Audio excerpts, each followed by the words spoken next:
Hello guys, in this video I am going to show you how to use the Bitmoji application, but first I just want to mention, don't forget to subscribe to my channel, because at 10,000 subscribers I am going to show you my whole YouTube revenue statistics and growth strategy, as well as how to make money online.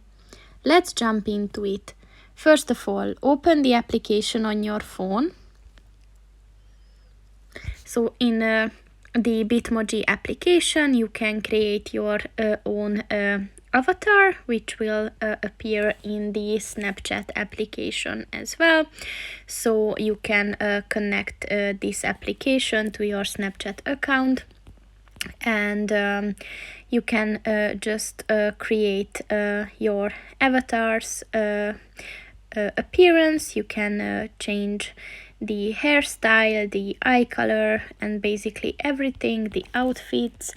You can also search through many different stickers, and you can also browse through the Bitmoji fashion with different type of clothings. And there's also a merch section available where you can purchase female as well as male clothings, masks, tote bags, mugs, and many other things with the emblem of different stickers and your avatar. So that's pretty much it for this video, guys. See you in the next one. Goodbye.